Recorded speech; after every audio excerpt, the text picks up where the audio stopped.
Oh, look at this. It looks like we both woke up just 10 minutes ago. I'm just doing a stretch. Matthew, in front of me, he's got his bathrobe on, and I'm currently still in my PJs, sipping on my Tim Hortons. Not sponsored. Bathrobe implies I've been in the bathroom to get ready. This is a dressing gown situation. Dressing gown. There's a difference, isn't there? There is. Dressing gown, bathrobe. Dressing gown you can wear out to parties because it's a dressing gown. So it's like, That's right. I always got confused whenever you get an invite to a wedding or something, and they would say, like, dress code, top and tails, or dress code, this, that, or the other. And I'd always have to ask, like, do you just mean a suit? And they'd be like, yeah. So I'd just say, well, just put that then. Just put that on your invitation. Just put a suit. It's fine. What does it mean by like smart casual? Like, do I need to have smart trousers and a t-shirt, or is it a dress shirt and pajamas? No, it means you have to dress very smart, but you have to act all casual. Like, it's fine, whatever. Welcome to Chatting Pitch, everyone, where we don't know the difference between... We don't know anything. Anything and everything. So my name is Leslie, one half of Chatting Pitch, and in front of me is Matthew D. Smith. Sorry, you're supposed to say your own name, aren't you? Well, it's good that after what we're on, season 6, season 11. You know my name, and I hope to one day learn yours. Yeah, mine's very hard to pronounce.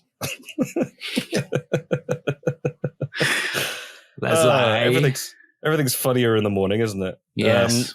So have you ever had where you wake up in the middle of the night and you write an idea down and you think it's hilarious, and then you wake up the next morning and you've written like Jimbo Jambo? That's just that. Yes, that was my 5th bottle of rum. I remember once going through, like, I had loads of bits of paper, just like little slips of paper, receipts and things like that with ideas on. And one day I thought, I'll just go through those and see if, anything was good.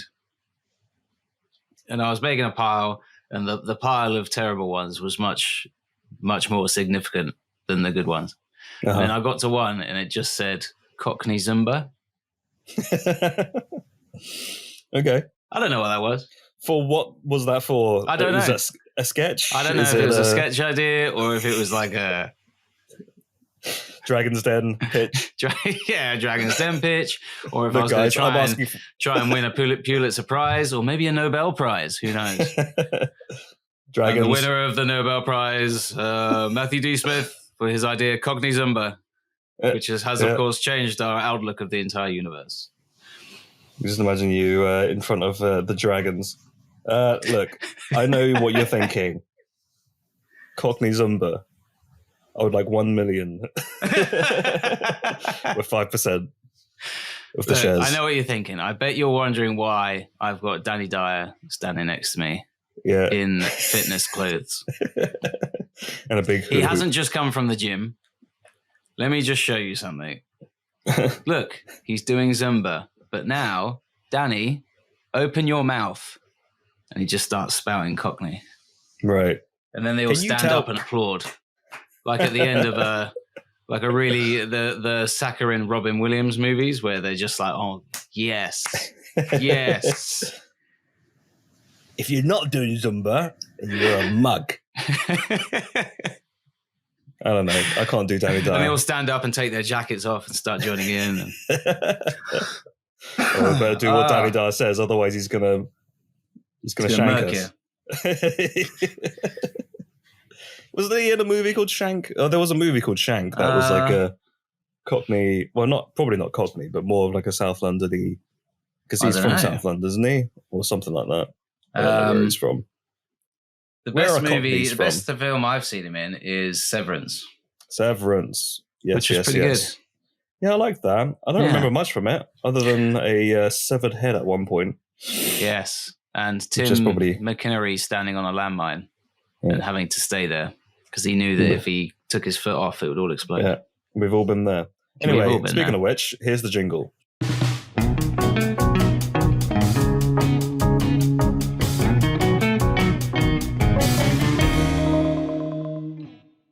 look at that! What a great cold open we just did.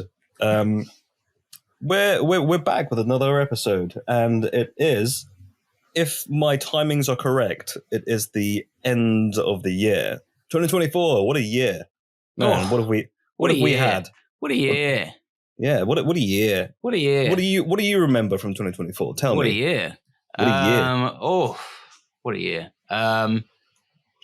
You know, the thing for me recording this right now, is thinking about all the times where we took breaks for the end of a season.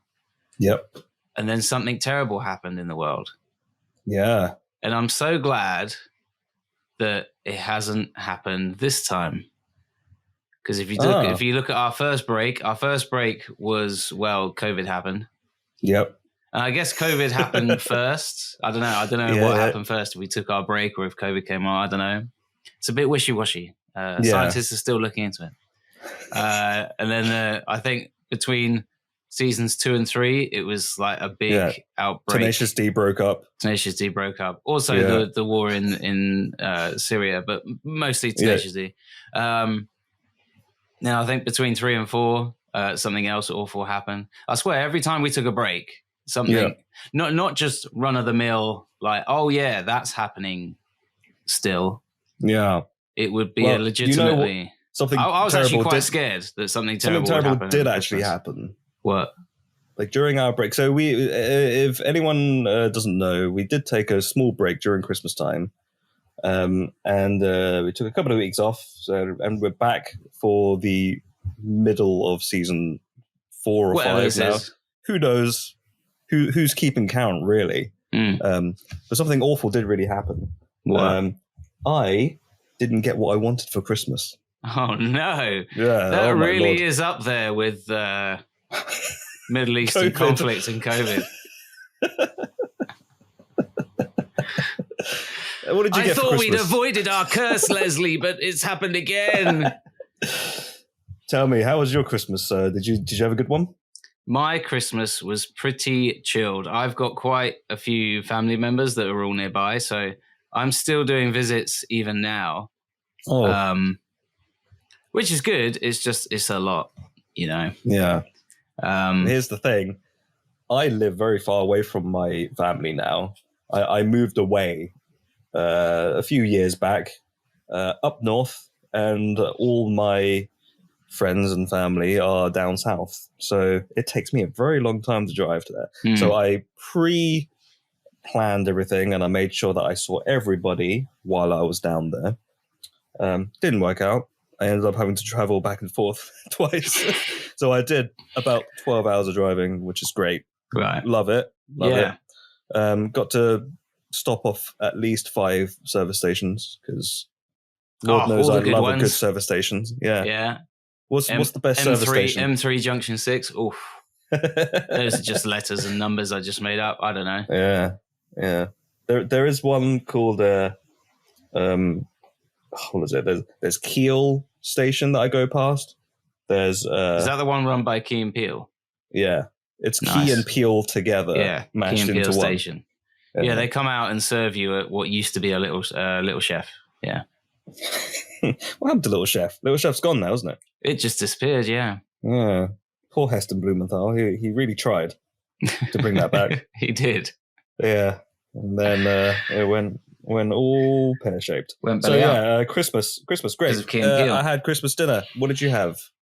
What did I have? I had Christmas dinner too. I had some nice turkey. Well, everyone says turkey's too dry. I had chicken. I love turkey. It's my favourite.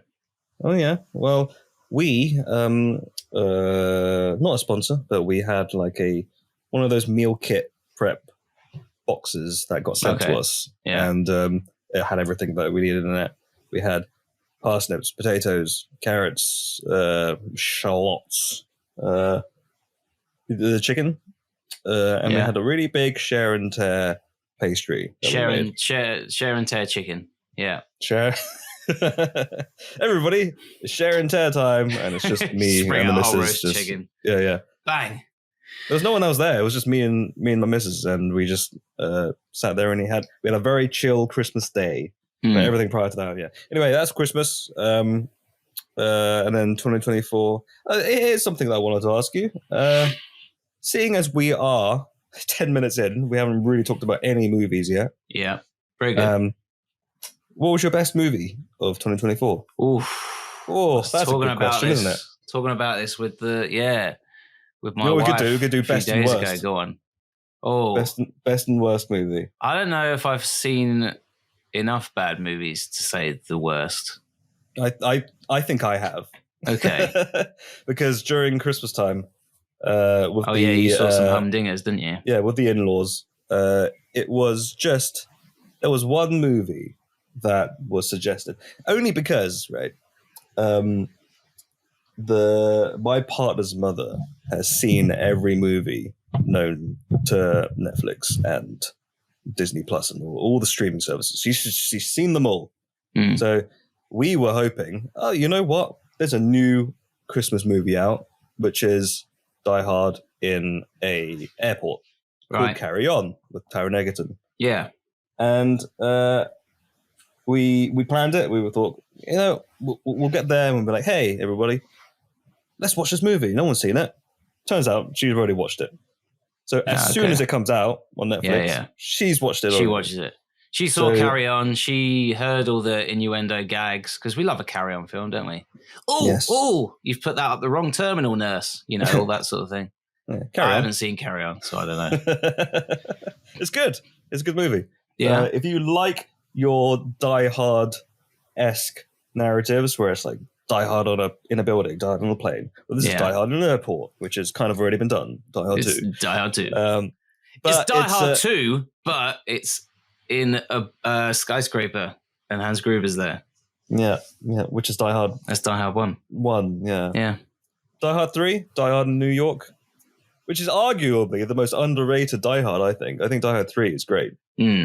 Because it's got the buddy cop scenario with Sam Jackson. Yes. And my favorite bit is where they go up a ramp and then Samuel L. Jackson's in the passenger seat and he goes, McLean! As he's going over. Yeah. It's great stuff. They should play that with all the movies that Samuel L. Jackson has been in. Yeah. That should be the clip that they show. Like when he retires or... Yeah. That and Snakes on a Plane. I don't like to think about that movie. I'm tired of these monkey fighting snakes on this Monday to Friday plane. Let's open up some freaking windows. That's an actual dub, the PG dub version. It's great stuff. Well, speaking of PG dub, I would say I cannot say my worst film. Oh, go on. Oh, Die Hard 2, where Bruce Willis, he's about to light the plane on fire, and he goes, "Yippee-ki-yay, Mr. Falcon."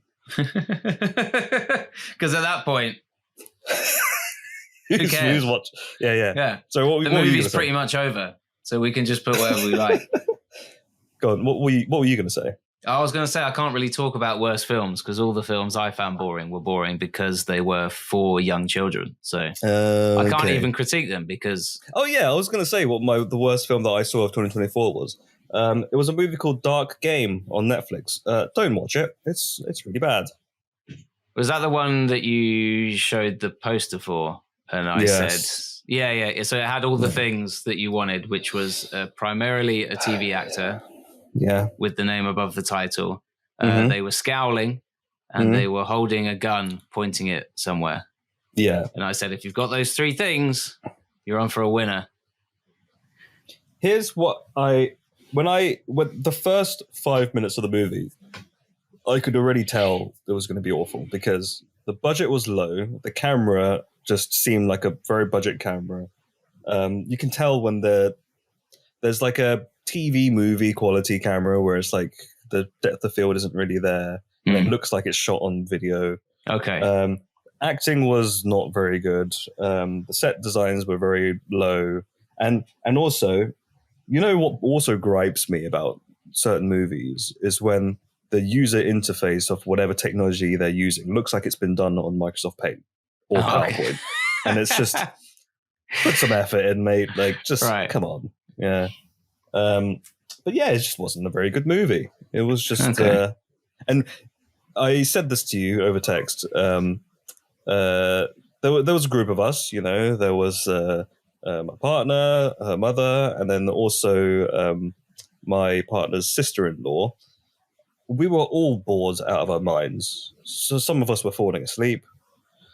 But the sister-in-law was on the edge of her seat. Oh, was she really getting into it? Yeah. Oh my God, can't watch. And I it was baffling to me, and I just thought, there's a market for everyone, isn't there? Oh no, the main actor from Beverly Hills 90210 is in danger. Ah! He's drawing a cartoon on MS Paint. Eric Roberts. And that's not me having a snipe at Eric Roberts, because I think he's great. No, I think he's a great actor. Remember when he was in The Dark Knight? Yes, he was in The Dark Knight. And me and my wife are also doing a rewatch of Suits. Do you ever watch Suits? No, I never watched Suits. Oh, he turns up in that for a few episodes. He's good. He's good. He's good? Yeah, he's very good. I've heard it is a good show, and there are many shows that I haven't seen.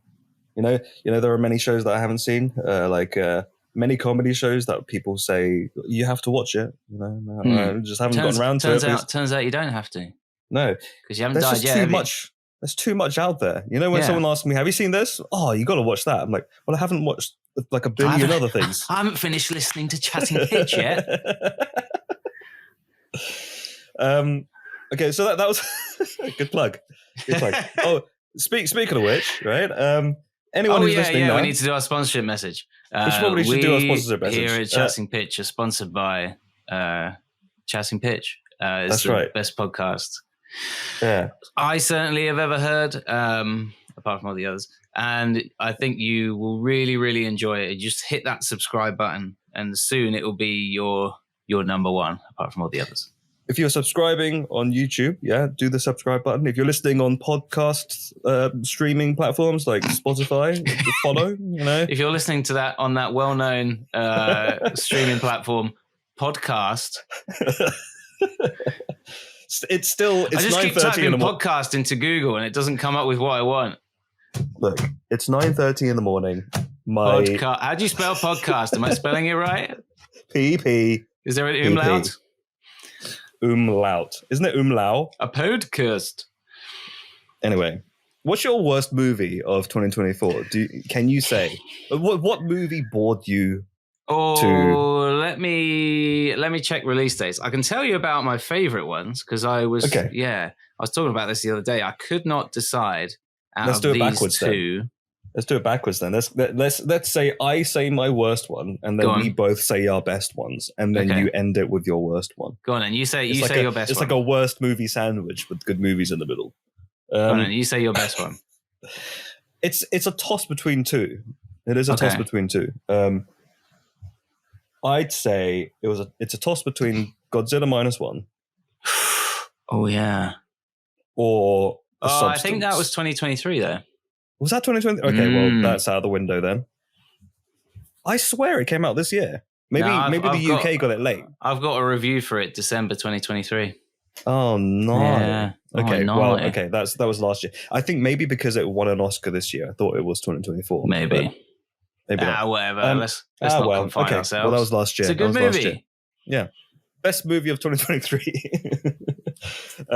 2024 then. I guess my favorite movie that really kind of the only one that made me on the edge of my seat was The Substance. Have you seen The Substance? No, I haven't managed to catch that yet. Great movie. So that was your best movie? I think so. It's the only one that got me thinking, this is wholly original. It's got such a unique storyline. Performances all across the board were great. And it was just a gripping story as well. Yeah, it's like nothing I've ever seen before. Like there's a lot of homages to 80s body horror, obviously. A lot of people comparing it to, what's his name? David Cronenberg. They always say it's very Cronenbergian. Just someone's lost an arm. Someone's done that bit in Star Wars where Luke Skywalker has his arm chopped off. It's very Cronenbergian. Yeah. You know? What's that? Oh, when that uncle did that joke where it looked like he lost his arm and he put his arm under his sleeve. Oh, very Cronenbergian. He did that thing with his thumb where it looks like his thumb's come off. Very Cronenbergian. Yeah. That bit where Christian Bale does his hair in American Hustle, where he does the comb over. Very Cronenbergian. Favorite movie? You go. Me, I could not choose out of Trap and Longlegs.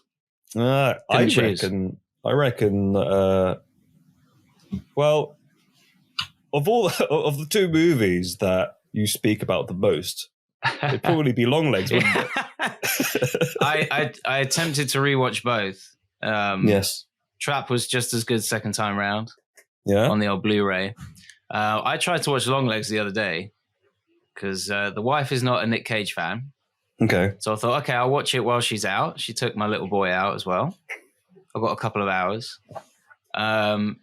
This is how much the movie scared me that I couldn't watch it by myself. Really? In the middle of the day. In the daytime? In the middle of the day in my own home, I lasted all of 3 minutes.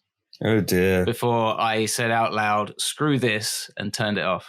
Because I just could not, I could not handle it. So would you say that it's not your favorite movie? It's the movie that affected you the most. It's the film where it's like, I love this movie, but I also hate this movie because it terrifies me. I have the same feeling. I'll go with Longlegs. I think I have the same feeling, but not the fact that I'm scared of it, but like it makes me uncomfortable. And that's is it No, it's not Robert Eggers. Who directed Midsommar? Oh, that dude. Let me check. He's the one that makes you uncomfortable, not the film itself. Yeah, I can't stand the guy. Ari Aster. Ari Aster, that's it. Yeah, he's done Hereditary and Beau is Afraid, and probably some others. But yeah, Midsommar made me feel very uneasy because it's just a bizarre movie, and I don't know, man. Have you seen it? I haven't seen it. Is it your best movie of 2024? No. It wasn't even 2024. I'm pretty sure that was 2021. Let's not confine ourselves. My best movie of 2024 is the one where the train comes at the screen and everyone goes, ah! Mine's the one where there's a giant moon and the train is in the face of the moon. And there's a cigar or something. I don't know. Yeah. Anyway, yes. So your favorite movie, I would assume, would be The Trap. No, I'm going Longlegs. You're going Longlegs? Okay. I have found two that came out within weeks of each other. Yeah. Easily worst films of this year. Lift with Kevin Hart. Oh, no, I didn't bother. And Matthew Vaughn's Argyle. I didn't hate Argyle. No. But maybe that's a controversial take, but I didn't hate it. I think a lot of people thought it was awful, but I thought it was very campy and very silly. Okay. And me and the missus had a good time because we were just like, haha, this is a dumb movie. And okay, fair enough. Yeah. But we didn't take it too seriously. We just thought like, this is stupid, you know. But it's I guess whatever lens you want to watch it through. If you're like, I'm looking for the next Kick-Ass or what's the other one? Gold Man. I don't even remember the title of the movie. Kingsman, that's it. Kingsman. Yeah. If you're looking for one of those, you're probably not going to get it. But if you go in there thinking this is a dumb movie and it makes no sense, you're going to have a good time. My problem with it is not that it was dumb. There are plenty of dumb movies out there that are very enjoyable, and the film knows that it's dumb. My problem with it is that it's assumed that the audience was also dumb. That was my problem with it. And also the whole, it's got a cat in it. What? What is this? Facebook in 2015? Like, what is this? It really didn't serve much purpose. So here's another one that I wanted to ask you. Go on. Movies that were like a runner-up, I guess? Because you said you were tossed up between two. And you had Trap. Oh, so just other really great ones from the year. Other really great ones that I think deserves an honourable mention. I think June 2 was... Yeah, June 2 was pretty good. Pretty good. Poor Things. Poor Thing. Was that this year? That was January. I thought that was last year. Oh, I guess because it won an Oscar. It's a very confusing time. They should do all award ceremonies should be on the 31st of December. Right. And we're starting that trend right now. That should be the New Year's Eve party. Yeah. Right. Just massive Hollywood blowout. You got people walking around with like, oh, what did you? Oh yeah, I got 2 Emmys, a Golden Globe, and an Academy Award. What about you? And blah blah blah. Yeah. Oh yeah, that's how they should do it. And I'd say another one, great kids movie, Nimona. You ever seen Nimona? Nimona. Isn't that what you get when you like stay out in the code too long? You can't say it because your nose is all blocked up. What's wrong? Nimona. He wants to watch Nimona on Netflix. This one is that the Nimona? Yeah. I've heard it's good, and I haven't. It's very very good. Gotten around to watching it. Iron Claw as well. Did you see the Iron Claw? I did not see the Iron Claw. Oh, it's a banger. No, yes, I did see the Iron Claw. That was the wrestling movie, right? Yeah. Yes. Zac Efron and others. The guy from The Bear. Yes. The bear from The Bear. Yeah. And it's Zac Efron versus a bear just in the ring. I'll show you the Iron Claw. And they both get their Iron Claws out. He's going to suplex that bear. The bear's got me here, full Nelson. Like the bear is fully playing by the rules as well.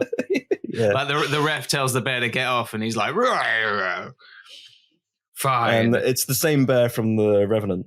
Yes. He's getting a lot of work these days. Oh, yeah. I forgot this came out as well. Monkey Man with Dev Monkey Patel. Man was great. Yes. Monkey Man was very good. I enjoyed it. I think I enjoyed the second half more than the first half. First half was a slow burn. But then when it goes halfway through, it's like balls to the walls.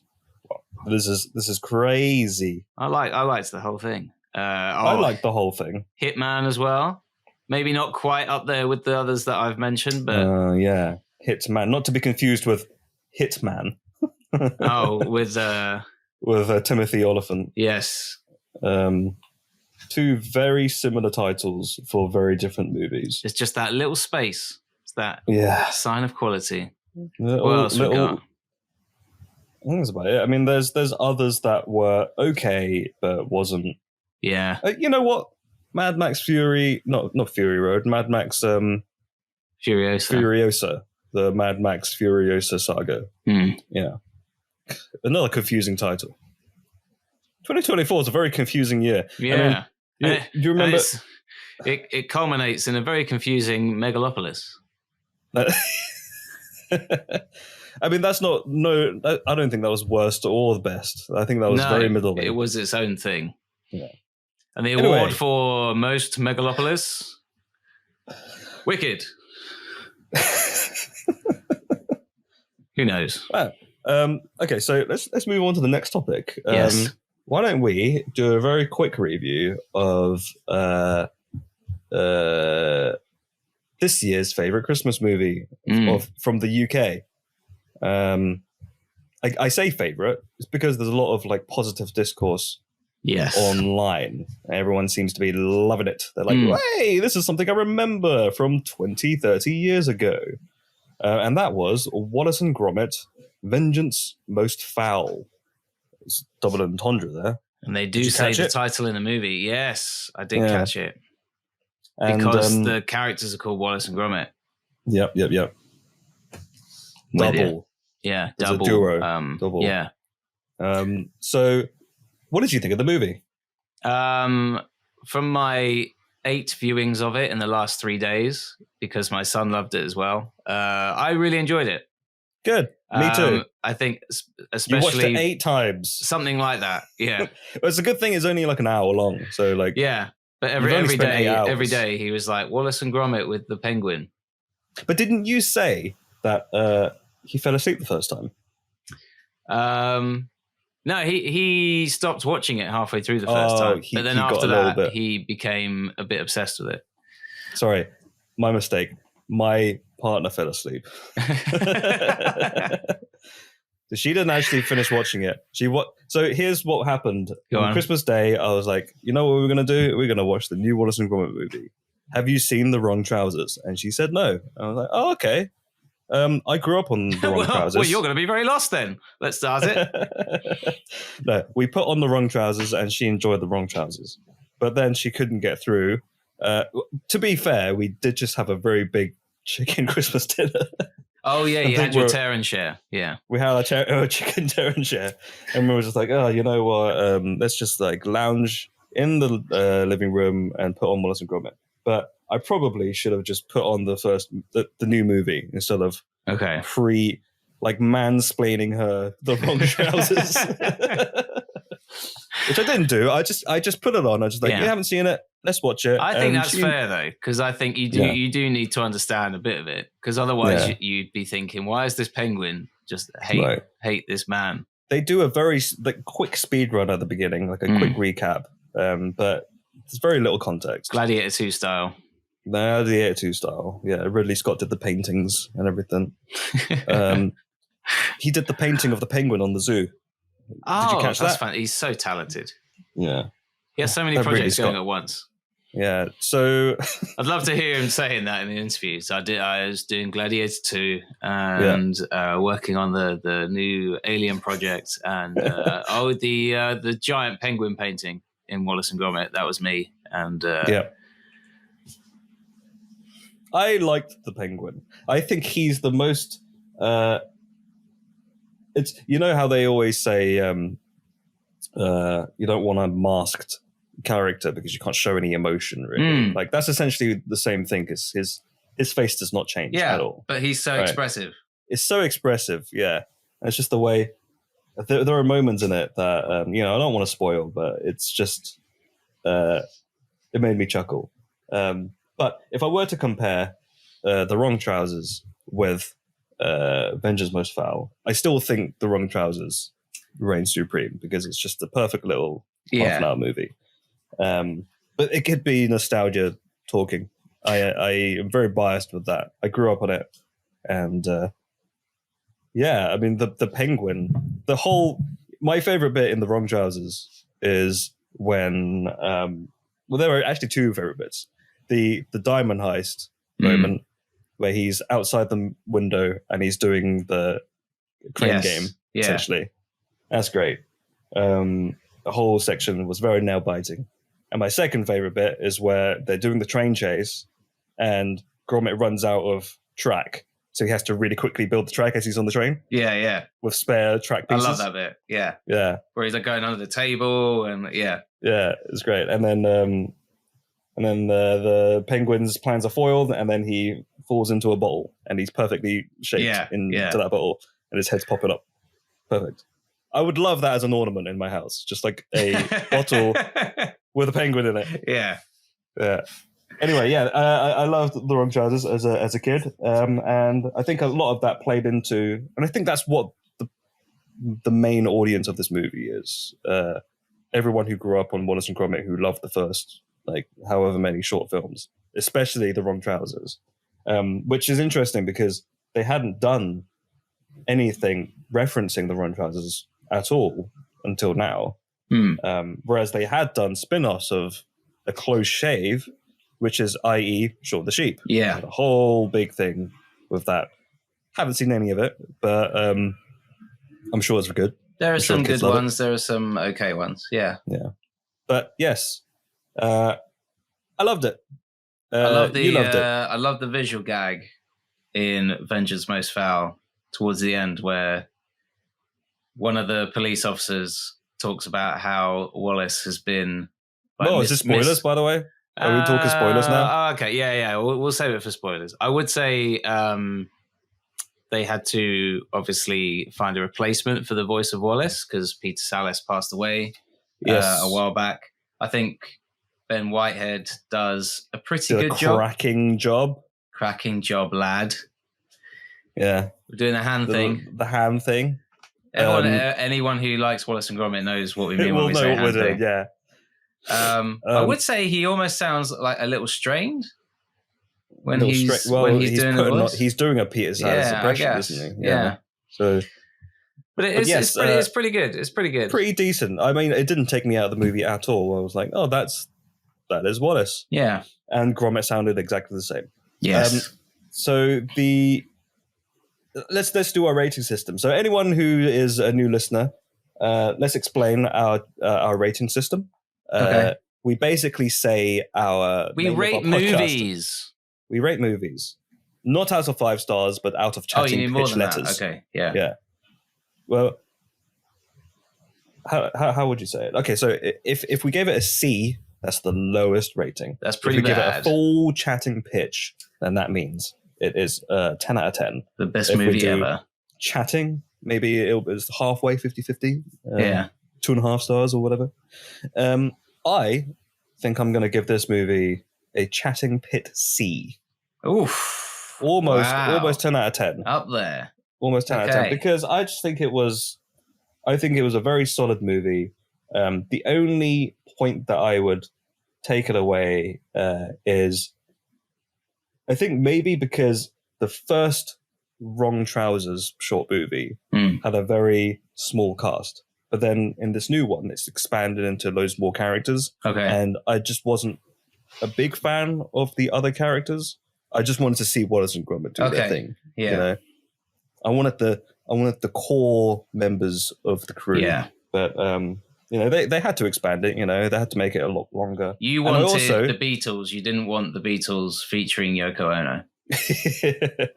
Yeah. I don't mind the Beatles featuring Chuck Berry, but when Yoko Ono comes in, I think there's a great clip I saw. Story. I don't know if it was Bill Burr, is it? Oh no, there was a clip online of I think it was the Beatles and someone else playing with them, but Yoko Ono is also there doing vocals, right? And then you can see this moment where whoever's doing the sound has just turned Yoko Ono's mic off. that was the Chuck Berry. Was that the Chuck Berry one? I'm pretty sure it was, yeah. So Chuck Berry and John Lennon are at the front and they're doing the song. I don't know what song they were singing, but Yoko Ono was just playing the bongos and screaming into the microphone. Yeah. And then they turned the microphone down. Anyway, so I gave it a chatting pit C. Also, one more thing that loses a point, not enough penguin. I thought they could have done with a bit more penguin. I think it's one of those where you want more, and it's that toss up between, is it better leaving people wanting more? Yeah, I don't know. Yeah, but then again, the penguin that I got was great. Yeah, just wish I had a little bit more. Anyway, what did you? Maybe they ran out of plasticine. Oh no, we've squashed him. We have to rewrite the second act. We only have one left, and he's starting to melt, so we got to hurry up. These lights are pretty hot. Yeah. All right. It's just like the new person at Aardman just doesn't know what they're doing. Yeah. Guys, have you heard? We have to move these a little bit each time. Who the hell bought these tungsten lamps that are melting every plasticine? And we have to hit record and then hit record again really quickly. Yeah. Who didn't bring actual still cameras? Who bought this video camera, which we have to quickly do that thing on your phones? You're only going to do this another 10,000 times. You just leave that guy doing a deleted scene, don't you? A scene isn't going to make it in the movie. He's that intern who said come on guys, give me a chance, and they just locked him in the room and just gave him the worst camera possible. They gave him the worst camera sculptures. And just the first draft of the Norbot model, who's just a mess. And he's there doing the voices behind the camera, one bit at a time. Look, oh. And when he plays it back, he's like, "Oh, that sounds awful." Go do it again. You just hear him go "Oh man, this is harder than I thought it was going to be." Am I sweating because I'm nervous, or is it because of these tungsten lamps? What rating would you give? He's talking to the models. These lamps are hot. I don't know how you guys are doing it. Anyway, move your arm. Mate, what would I give it? I would give it I think first time I saw it, I thought I'm going to give this a chatting P. But the fact that it didn't just hold up, it actually got better watching it 8 times in 3 days. But are you over exaggerating, or have you I am actually over watched it 8 exaggerating, times? but only slightly. Anyone who has a young kid will understand. Yeah. Can we watch it again? Oh, can we please watch literally anything else? No, I want to watch it again. I want to watch the Norbot. He loved the Norbot. Son, can we just put on Toy Story 2 one more time? We haven't watched that in 2.5 days. I'm starting to forget what Woody looks like. Man, I can't wait to have kids. I'm just going to... I'll show them my favorite kids movie, and I'll watch that over and over again. Because I can't get enough of it. So far, I've got my son to like Spider-Man. Anyway, and here's dinosaurs. Aliens. So, yeah. Here's a callback for any of our returning listeners. Upon the 8th viewing, Minnie Leslie walking around going, "Game over, man, game over." Upon the 8th viewing, what would you give it now? I would agree with you, Chatting Pitsy. I loved that the whole thing was like a low-key and very timely commentary on the use of AI. Yeah. The fact that Norbot, despite the simple presentation, Norbot is not actually inherently good or evil. It's what the user chooses to do with him. Yes. Yeah. Or it, rather. And that is where I want to start getting into spoilers now. Okay. Wallace is an idiot, right? Well, it's implied that... I would say it's implied that he's misguided. Because there's that bit at the end where he's like, "You want me to make another invention?" Yeah. Right, are you sure? And then that invention actually works. So it's almost with like Gromit's guidance, he does quite well. It's when he's left to his own devices. Yeah, and actually that's the bit I was going to say that I quite enjoyed, was when they were talking about, I think Wallace has just been painted as a mad inventor, and then it just like smash cuts to him emerging out of the boat with the funny glasses, and he's just like, I did like that bit. I like that. That made me laugh. That whole sequence is great. There's a few moments in it that made me audibly laugh. When the television presenter came on screen, and his name was Anton Deck. Anton Deck. That gave me a good chuckle. So I think there was another one where someone was interviewing Wallace, and her name was On Your Doorstep. Yes. But I just like that it's almost a rule that if there's a name pun to be made, or if a character is holding a book or a newspaper, it's almost a rule that you need to read the cover, because there will probably be a gag. Be a joke, yeah. There was one very fleeting moment that I caught, and the other half didn't catch. And you may have caught it, but you've seen it 8 times, so you probably have caught it now. I have an encyclopedic knowledge, unparalleled by any human. It was the moment where...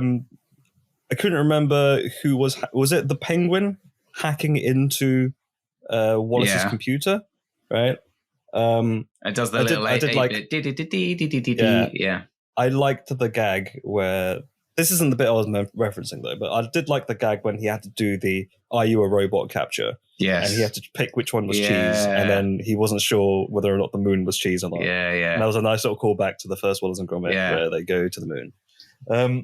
But there was a moment where he got in, and he's like he's hacked into the mainframe, and it zooms in through all the user interface and the network and everything. Okay. And it goes past a little thing that says the garden center. Did you notice that? Oh, I didn't notice that. No. So it's going through like Wallace's secret files, and then it goes through, and then there's a bit where it says the garden center. And then it just goes off. And I was like, that's I like that. That's very good. Yeah. But yes, overall, I thought it was very good. The whole Wallace being an idiot thing, I did not mention that out of nowhere, because there's a reason why I said that. And it's because you think he's misguided, but how misguided do you have to be to create a robot that has an evil setting? Oh yeah, but that just makes the plot work, doesn't it? Yeah. Yeah, it does make the plot work, and I think it's actually kind of funny that he's got all these different options. Yeah, and it reminded me of wasn't there a Toy Story thing there's a Toy Story aspect where was it Buzz Lightyear was able to go to evil or something like that? No, he had a demo thing. I think you're thinking of Who am I thinking a of? Simpson Halloween special where Bart gets the Krusty doll. Yes. And the guy comes over and he's like, "Oh, I see what your problem is here, bucko. You I know there was evil. a parallel. It was a switch behind the toy. That's what I was thinking of. Yeah. And I guess have this thing on good, not evil. You know what? I take it back because if Simpsons were able to make it work, then obviously Wallace and Gromit. I think it's part of the charm on this. Yeah. I do think that's what makes Wallace and Gromit work. Every single one, not just this one, is that it's just so overwhelmingly charming. Right. Yeah. Not sweet, because when things are overly sweet, no, not a fan.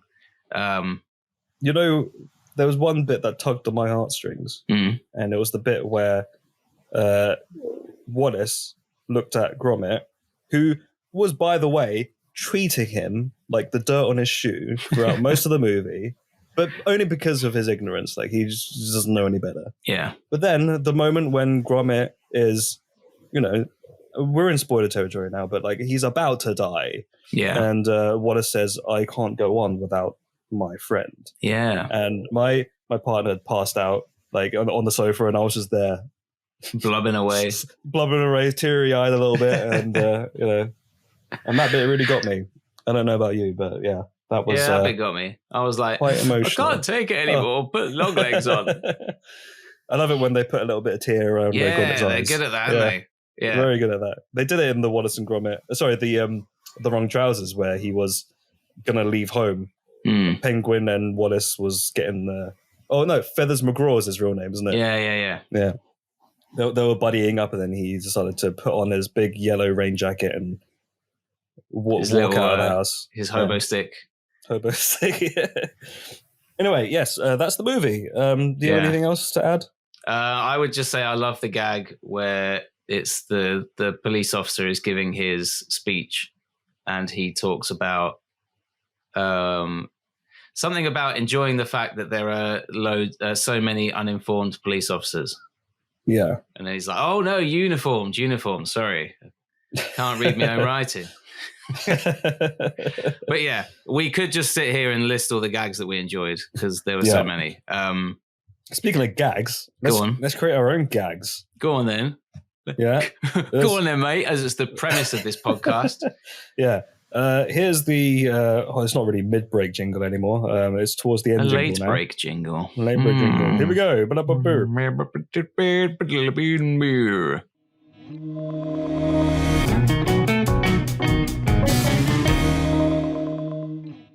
So here we go. Let's pitch our own Wallace and Gromit movie. Okay.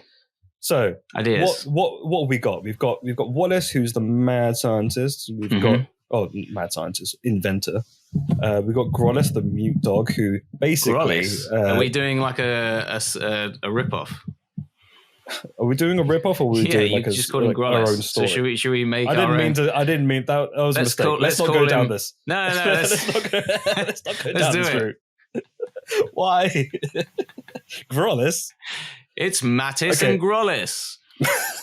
They're distant cousins. They're just yeah. It's Wallace, but his face is melted and. No. Go on. Let's do actual Wallace and Gromit. The dog is Wallace, and the dog has. They Wallace's switch face. bodies. Yeah, they switch bodies. That could be it. That could be us the there. Yeah, Wallace and Gromit. So Wallace invents a body swap because he loves movies like Freaky Friday. Yeah. Change Up. He's a huge Lindsay Lohan fan. That's right, yeah. So he's like, I really want to swap bodies with you, Gromit. What better way than my new invention, Gromit?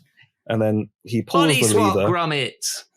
He pulls the lever, and then suddenly their bodies swap, or maybe their head swap or something. So like it's Wallace's head on Gromit's body. So I was going to say, would you have Wallace now speaking in Gromit's body? But I guess if we do the head swap, then that would work. Yeah. So and then it goes, oh no, we've swapped bodies, and then the title comes up. Who knew this would happen in our body swap machine? We've swapped bodies. And then the title comes up, and it goes rob, rob, rob, and then the names like mash up, and it goes Grallace and Womit. Is it what is? It's Grallace and Womit, right? Grallace and Womit, yeah. And then they're like, "Well, what are we gonna do?" And it's Gromit's body, but Wallace's head. Yeah. And he's still doing the hands. Yeah. But he's got like, it feels weird with these paws. And then you could have the Norbot gets confused because his programming doesn't know who he's talking to. Yeah. Because in his robot mind, he's talking to Wallace and Gromit at the same time. Yeah. So he just can't handle it and he explodes. He's like, Mate, what was Norbot's voice again? Oh, like, what is hello? he? I'm a happy, nifty Norbot. Yeah, that was it. And then I did quite like the ta-da. Like, especially the ending when he cuts out like to cut end. the hedge, yeah. And then he explodes. Yeah. Oh no! So he doesn't explode, but he shuts down. Wait, which one's Grallace and which one's Womit? I think Grallace is the dog with Wallace's head. So that's Grallace. Yeah, okay. Grallace. Womit is the man's body with a dog's head. Okay, so I need to try and wrap my head around this because I'm going to call them the wrong ones. Okay, Womit. He's more than capable of like walking around on his 2 feet now. Yeah. Not like he couldn't before in his bathrobe and his hair tied up. He sort of did both, didn't he? He sort of did both. But now he's got he's taller, I guess. He's got giant man hands. He's got giant man hands. And he's wearing the Wallace attire. Yeah. No. And Grallace is struggling because he doesn't have his usual hands, but he's still trying to invent. So all his inventions go wrong. I want to know what's the threat, because is the threat the fact that they're both in their own bodies? Or maybe when Norbot explodes, he accidentally explodes the body swap machine as well because he was standing too close to it. Yeah. So now it's up to them to try and rebuild that. But they can't because they're in different bodies. Yeah, Womit, like his motor skills are off because it's like I've never handled a human body before. Yeah, he's freaking out. He doesn't know what to do. He keeps finding his hands are doing the hand thing. Grallace doesn't know whether or not he has to stand on his 2 feet or be on all fours. So he's sort of in like an in-betweeny pose. He's just constantly like doesn't know what to do. Do you think maybe the only person who can help us is would they ever break out Feathers McGraw again? Is there any way that he can come back? It's a bit too soon. Okay. I was wondering, could you have, because at the end of Vengeance Most Fowl, you've got all those Norbots, haven't you? Mm-hmm. So I'm wondering, you can't ignore that. You can't just you can't just go over it. One of forget. the Norbots have exploded, but the rest of them are still around. They've kept the original Norbots. So the one with the green jumper is the one who like malfunctions and blows up the machine. Yep. But maybe the rest of them could have been given to the rest of the neighborhood. So the rest of the neighborhood is all tooled up and it's all going really well. So maybe the antagonist could be someone new moves into the neighborhood. Yeah. Who is maybe a bit anti-technology, anti-invention. Yeah. Yeah. It's Sonic the Hedgehog. He comes in because he hates technology. Did you know that? What, Sonic? Yeah. Because you want us to actually you want Aardman to buy the rights to Sonic? No, I want Sonic to, when Spider-Man and was it like Sony and Marvel like team up together? Okay, it's just a coalition. It's just a coalition. Also, everybody knows that Paramount, the people who did do the Sonic the Hedgehog movie, they're also in coalition with Mission Impossible. Okay. Which in Wallace and Gromit, Most Fowl, there is a big Mission Impossible reference with the train going down. Yeah. So here's what I'm thinking. Right? Tom Cruise as a plasticine model.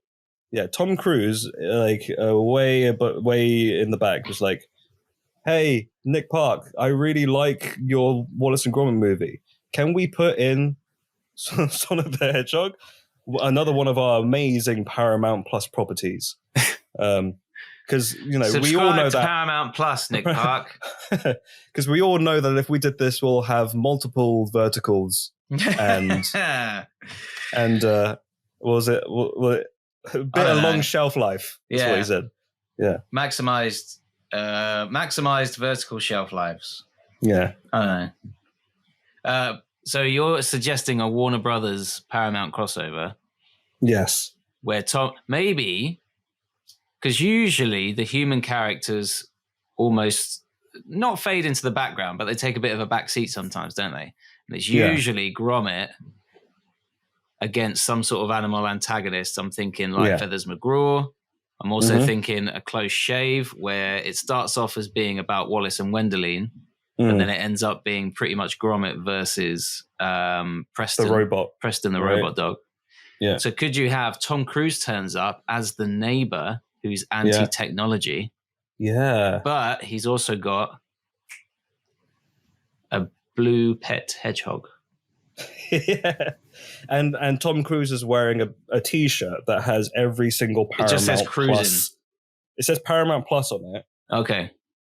And then I guess also underneath in parentheses Cruisin. Yeah. And then every Paramount Plus property like littered around because he's like a walking advertisement. Or he has a new shirt each time. So every single scene it's a different Paramount property. And at the back it says, "Watch in IMAX, turn off motion blur for your TV." That's it, right? Yeah. And that's the whole reason why he's in there. Okay. And then what? So why is he a threat to? Because his character doesn't like technology, so he's like, I'm gonna take this guy down. Yep. Maybe he could be the one who destroys the body swap device. Maybe, yeah. He's the one that sabotages made Norbot. it. Oh, we later on find out. So Norbot explodes, right? And then inadvertently makes the body swap machine explode. And later on we find out it was Tom Cruise all along. Yeah. It wasn't the Norbot. He hates Norbot. Technology. Yeah, he's like just a happy, nifty Norbot. I can't stand these smooth motion TVs anymore. Everyone has to watch an IMAX, so I'm going to destroy every piece of technology, and except for the ones that I like. Yeah. And he says that while he jumps out of a plane. Yeah. And then there's the obligatory. Maybe he could be a stuntman. Maybe his character could be a stuntman. Yeah. But like an old school, like a 70s stuntman, like he's always in a leather jacket. Usually got like one of those white scarves. This movie's bonkers. There's Grallace and Womit and Tom Cruise. But is he made of plasticine or is he? It's not going to be the actual Tom Cruise, is it? But is it his voice? Yes. He's done the voice for it. Has Tom Cruise done any voice work? I don't think he has. I don't know. Think so. I don't believe he has. Anyway, this will be his first breakout role in voice acting. After this is after he can't run anymore. Like he's decided, he's so old he can't run. He's done that movie in space, and all his muscles have atrophied, so he can't run anymore. That's right. Gosh, what is that movie? He's doing a space movie, and Planned, it's I think. The first ever movie shot in space or something like that? I don't think anything is concrete yet, but it's he's mentioned it in interviews, or someone connected to him has mentioned it in interviews. How that's the aim. Here's what I know. This is a little bit of a sidebar. This Tom Cruise trying to top himself in every movie. Now, do you mean top himself or like top himself? No, I mean as in like top his own stunts, I guess you could say both, couldn't you? I guess you say both, yeah. I think ultimately his like ultimate goal is to top himself. Just to top himself. No, yeah. But what I'm trying to say is like at some point, like where do you draw the line? Like he's like going to be doing once he's gone through an actual black hole. Yeah. With a movie camera. And then he comes back a million years later. But an old school movie camera. Where'd everyone go? Like going through the black hole. Tom Cruise, like ancient alien Tom Cruise. Ancient human. We'll be alien to the new race who's reigns supreme in 1 million AC. Yeah. All the robo-humans will be walking around like, what's... That's how we do he's years so soft at that and point. spongy. 1 million AC after Cruise. So 0 is when he went through that black hole. Yeah. Okay. And we start again. Okay, let's go back to... Let's wrap up this... I thought because it was robo-humans, it would be 1 million AC DC, but that's fine. After Cruise, definitely... Definitely Cruise. Definitely Cruise.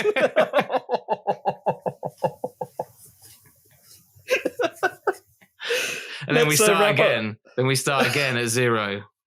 Yeah. Let's wrap up this Wallace and Gromit movie. Yeah. So how do we solve the problem? Oh, somehow, Grallace and Womit. Yeah. Because they're scrambling to try and create technology to make their bodies swap, go back to normal, right? Yeah. They inadvertently create a black hole, and Tom Cruise goes through it. Oh wow! So we're crossing over with real life. Yeah. Oh, and then you could have that horrible thing where that Halloween special from The Simpsons where Homer goes into real life. But you could have that with Wallace and Gromit. So they're in their normal bodies, but now they're in the real world. Yeah, and then they walk into an erotic cake shop. And then because that's what happens with Homer, isn't it? He goes Does he? Oh, okay. Yeah, he goes like, ooh, erotic cakes. And I he goes didn't remember You that. remember that? Yeah, I thought, an erotic cheese shop. There we go. And then he goes, you thinking of what I'm thinking, Gromit? And then Gromit goes, womp, womp. Womp, womp. Or Wallace could try the real cheese. And he's like, oh, no, I don't like this stuff. I don't like this real cheese. Let's go back to our dimension. And then they can't because they're stuck. Mm. So what better thing to do? They go to SpaceX, or NASA, either or. They hack into their systems and then they go into space. They hack the mainframe, get into the garden center, and then they fly off to the moon where they find out there's no cheese on the moon and then they're stuck there. Oh yeah, that's when it's like, okay, we draw the line here. Now we need to reach that black hole over there. Yeah. The one with that funny little man just running around in circles. Let's go there. Yeah. Oh, we've solved it. We've done it. The end. Question mark. You can't get any bigger than that. Well, thanks everyone for joining us. I hope you enjoyed our little, what was it? Grallace and Womit. Grallace and Womit body swap. Grallace and Womit Cruisin. Yeah, coming out in 10,000 ACDC. Anyway, Happy New Year, everyone. See you in 2025. Yeah. And we won't take a break, otherwise something terrible will happen. Yeah. We have to keep going, so you need to subscribe. Yeah. Subscribe to all of our YouTubes. Follow all of our Spotifys. Because if you don't subscribe, the war that starts, that's on you. Yeah. The war in your mind. The blood on your hands. Yeah. The blood in your mind. Mm. Yeah. But also on your hands. Oh, yeah. The blood on your hands and in your mind. Yeah. Everywhere. Mind blood. That's a franchise right there. Grallace and Womit. Mind blood. Coming soon to a theatre never. Stop the recording. Chatting Pitch has been brought to you by Leslie Way and Matthew D. Smith. If you enjoyed this episode, feel free to listen to others and maybe even subscribe. You can follow us on the website, formerly known as Twitter. Listen to us on Spotify or wherever else you listen to podcasts. Leslie and Matthew have their own side hustles as well. Feel free to check out Leslie's YouTube channel or Matthew's Medium blog. Links in the description. If you want anything else, we might have other links in the description if we think of anything interesting to add. Thank you for listening. I love you.